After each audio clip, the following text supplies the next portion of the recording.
Bling,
bling.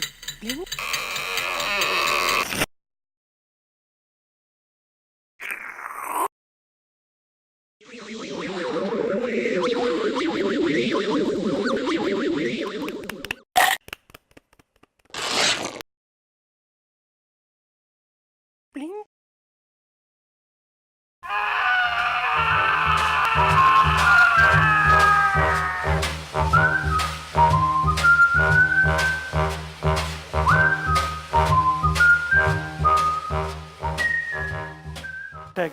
You get all kinds of architects, information architect, systems architect. I'm a regular architect. Okay, we make buildings and spaces. So the talk is all about the passions I have. So if I had to indulge in all my passions, I should be a filmmaker, I should own a restaurant, I should travel the world, and I should make the best food. You can see the food is well indulged in. So we'll take it going. So passions, the first one is film. That short film took us to the Sundance Film Festival. That's Shane Acker, the director, and me. And it took us to a bunch of film festivals. The second credit I have is on this short called Nine. So it went to the Oscars for the Best Animated Short category in 2005. And then it got produced by Tim Burton to become a film in 2009. So how did it happen? If I came back to India in 2001, it's because we started in 2001, got finished in 2004. And so I started my journey in architecture in 2001. And I still indulge in that film passion by organizing this forum called Cinema Architecture, where we have a designer present their work and then we watch a film on architecture. This is one of those sessions at Saptaparni. So I went to the US for getting this degree, a master's in architecture. That's my transcript, and there's somewhere in there are a few cinematography credits, because I did both courses. I also have programming, just to show off. I haven't seen those certificates in 15 years. Then travel. So I was doing all these various things, and I went to school in the Web 1.0 world, which was 1996 to 2001. That's when I was in the US. So we were the first users of Netscape. I don't know if anybody remembers Silicon Graphics, but those were the hot computers when we were in school. So I was this confused one. I went for 2 years to do a master's, stayed for 5 years, did a whole lot of other things. Then I had to make a call. So I went off on this. It was exactly 13 years ago. August 19th is when we started. this backpacking trip.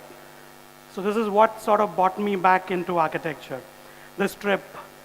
So we started in Paris, and this is the Louvre Pyramid by this architect called I.M. Pei.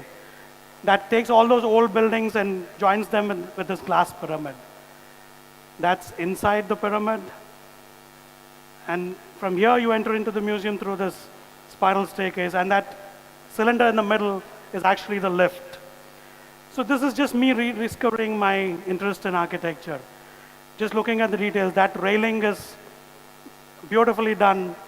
It's a mimic of an older detail from the Milan Cathedral. This is another of my favorite buildings in Paris called the Pompidou Center. The building that holds exhibitions and stuff. The most interesting, it's in the middle of this old Paris, and there's this whole structure with everything on the outside. The air conditioning, the escalators, and everything. And then on the interior, remember this entrance into the building, because you'll see this repeated a lot in that tour. You go down into the building and then go up. So this is the terrace, and you can see the structure. Essentially, there's nothing in between other than the structure on the outside. So some of the best views of Paris are from this place. You can see that structure, and you can do anything in the middle. This is the restaurant on the terrace. From there, we went to Bilbao, which is in Spain, to see another favorite building of mine. This is the Bilbao Museum. This one building changed the whole city. It's now called, there's a name for it. It's called the Bilbao effect. So you get a star architect, you put up a structure, and it changes the course of that city. So this building is a museum for the Guggenheim. So that's the Guggenheim Museum in Bilbao. That's the entrance going down again. The concept is of a fish, and those are titanium scales mimicking those things. And this architect chose a site which has the canal at the back. I'm standing on a flyover shooting this picture, and then there's a railway line right underneath it. Almost all modes of transport covered. A few more images. Proof that I was there. And the use of material. You can see glass, titanium, and stone used together. So that fish is what started it. This is an earlier experiment in doing that. And this is another architect from Barcelona, Antoni Gaudí. The word Gaudí comes from this guy's work. And the way he articulates, what you see are the bathroom terrace exhausts, and he articulates them as soldiers. The building called La Pedrera in Barcelona. So he makes use of the whole roof, everything.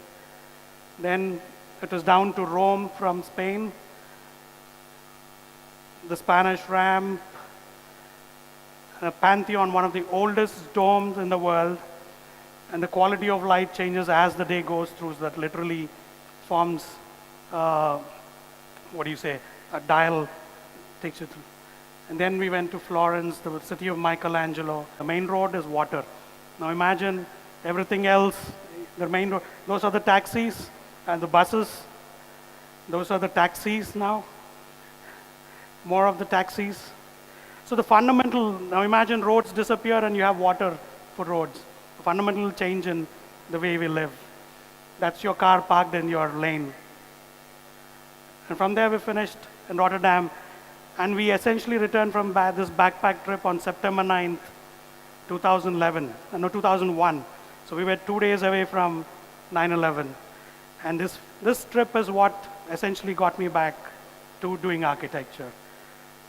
And I also indulge in travel and architecture together. So we just take you to some of my influences in architecture. This is architect Jeffrey Bawa, Sri Lanka. The use of material, how simple material can make spaces and make it beautiful, right? That's just cement, pebble, and thing, and the quality of space is amazing. So Bawa is the ultimate passionate architect. He was a lawyer till 37. Then he built that house you see on a 50-acre lot. Then decided he wanted to be an architect. So at 37, he goes off to London to study architecture with kids.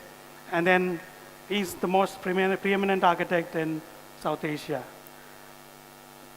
So that's the 50-acre property that still exists.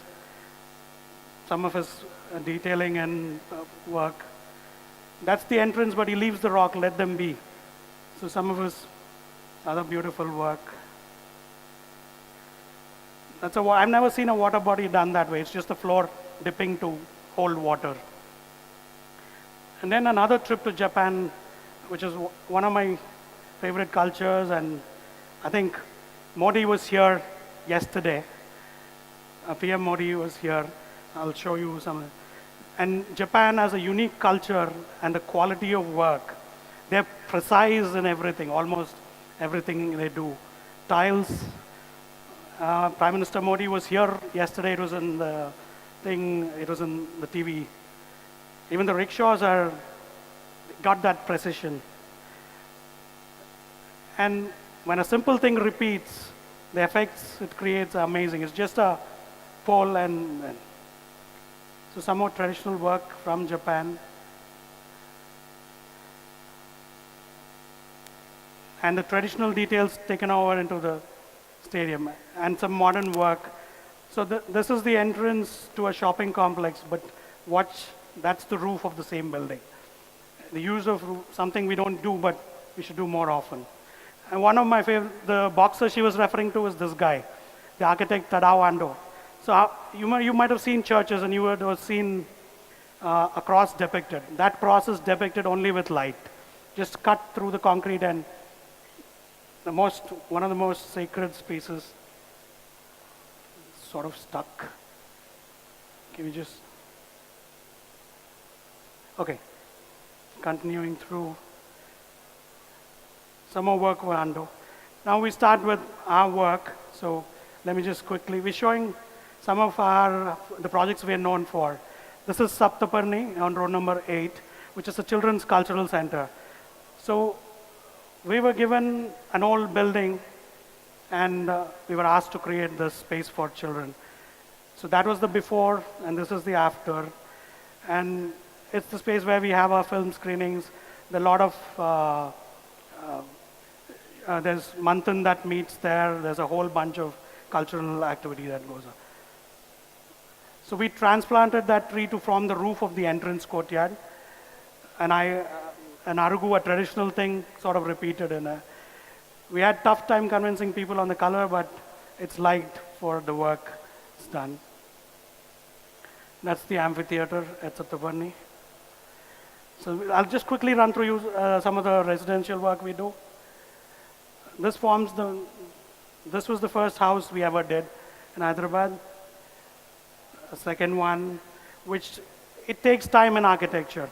That's something that's lacking these days, patience. It takes 2 years to put up a building and the references come after you do.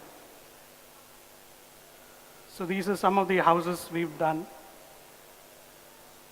That's one in Bangalore. To the initial sketch, to the 3-dimension, to it getting built.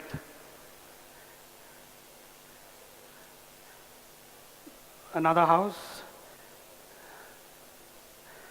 And where do I indulge my interest in food and travel and all that? It's in the hospitality projects we do. We've just done 2 hotels. One is Hotel Marigold in Amirpet. So we did the interiors for this building. And we also designed all the menus for the restaurants, including the themes. So that's where I indulge with my cooking and whatever. So this is the lobby at Marigold. That's the coffee shop. And this is the bar. So what we got was 3 irregular columns and we created this. Those represent sort of fire trees. It's called Mystique, the bar. We use wine bottles as screens. We use simple, there's a blouse fabric with tube lights on top to create that effect of fire. So this is the screen at the back, which is made with water bottles and stuff. The water bottles form that screen you see at the backdrop. This is the Peacock Ballroom, and the theme is based on the peacock thing, the color, the patterns, everything comes off a peacock. The theme's based on that. So this is the restaurant which came out of this cookbook. It's called the Mekong Restaurant.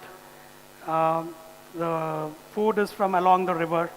As you start in China, go into all these other countries, Burma, Thailand, and end in Vietnam.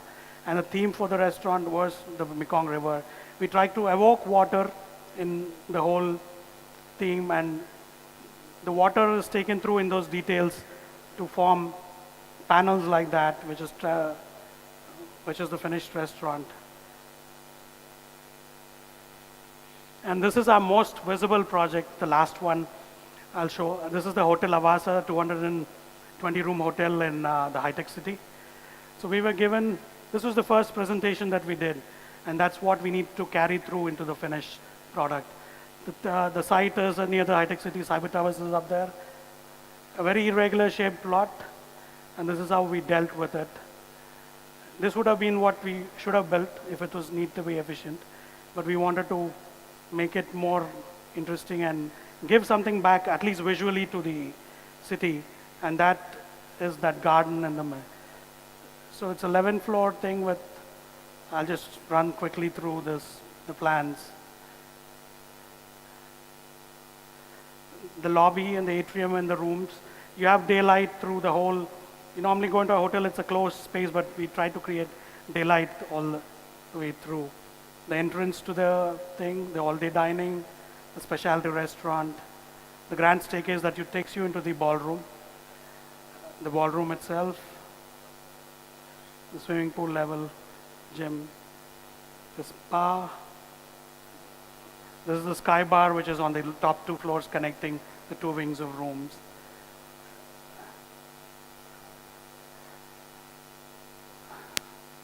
This is the construction as it goes through.